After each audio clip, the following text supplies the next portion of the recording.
Ova mješavina je zlato za špinat, ali i drugo lisnato povrće. Špinat je izuzetno zanimljiva i zahvalna biljka koja se sije krajem ljeta upravo kako bi bila spremna za obilnu jesensku berbu. Njegova otpornost na hladnoću čini ga posebnim u svijetu povrća jer mnoge sorte bez problema podnose temperature koje se spuštaju i do 10 stupnjeva ispod nule. Da bi špinat razvijao čvrsto, zdravo lišće i jak korenov sustav, potrebna mu je uravnotežena opskrba mineralima, a 3 osnovna elementa koja osiguravaju snažan rast su dušik, fosfor i kalij. Dušik je presudan za bujan razvoj zelenih listova, fosfor je važan za jačanje i grananje korijenja, dok kalij igra ključnu ulogu u reguliranju ravnoteže vode i osvajanju hrane i tvari iz tla. Danas ćemo zajedno pripremiti domaću prihranu koja sadrži sve ove minerale i koja će vaš špinat učiniti otpornijim, bujnijim i produktivnijim nego ikad. Još je zanimljivije što većinu sastojka koje ćemo koristiti možete nabaviti potpuno besplatno. Na kraju ću vam otkriti gdje ih možete pronaći bez ikakvih troškova, pa obavezno ostanite do kraja.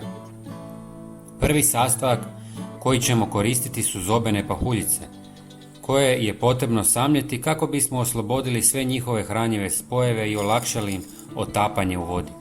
Zobene pahuljice nisu samo izvor sporo otpuštajućih ugljikohidrata, već su bogate i mineralima poput mangana, magnezija, željeza i fosfora koji iznimno pozitivno utječu na rast lisnatog povrća. Osim toga, zobene pahuljice sadrže i aminokiseline koje pomažu biljkama u jačanju otpornosti na stres, a njihova prirodna vlakna mogu poboljšati strukturu tla i zadržavanje vlage.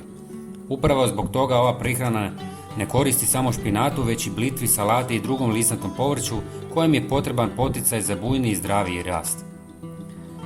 Zobene pahuljice istresite u 300 ml tople vode i dobro promiješajte kako bi se hranjive tvari počele otpuštati.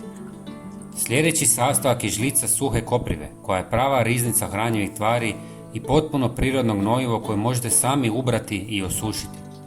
Suha kopriva bogata je dušikom koji je najpotrebniji lisnatom povrću.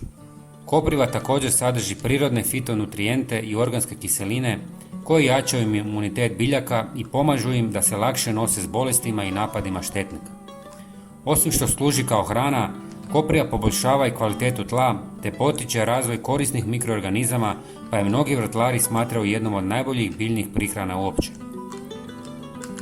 Treći sastojak je žlica drvenog pepela, koji je izvanredan izvor kalija i kalcija te drugih minerala koji biljkama daju čvrstoću i otpornost. Pepel možete koristiti na 2 načina. Možete ga umiješati u vodu kako biste dobili tekuće gnojivo ili ga lagano posuti po površini tla, što će osim hranjivog učinka pomoći i u zaštiti povrtnjaka od puževa koji često uništavaju salatu i drugo lisnato povrće. Pepeo je lako dostupan, a često ga možete nabaviti potpuno besplatno u pizzerijama koja koriste pećina drva ili u kućanstvima koja lože drva tijekom zime. Kada ste pomiješali sve sastojke, ostavite da ih stoje u vodi najmanje 24 sata kako bi se hranjive tvari potpuno oslobodile. Nakon toga procijedite mješavinu, a zatim razredite s 3 litre vode. Ovom tekućinom špinat možete zalijevati 1 ili 2 puta mjesečno, a svakoj biljci dovoljan je otprilike 300 ml ovog prirodnog gnojiva. Redovnom primjenom biljke će rasti snažno, razvijati zdravo lišće i biti otpornije na bolesti i štetnike. Prijatelji, ako vam je ovaj recept bio koristan, svakako bacite poglede na naš sljedeći video koji se nalazi na ekranu. Hvala vam od srca što nas pratite i šaljemo vam veliki pozdrav.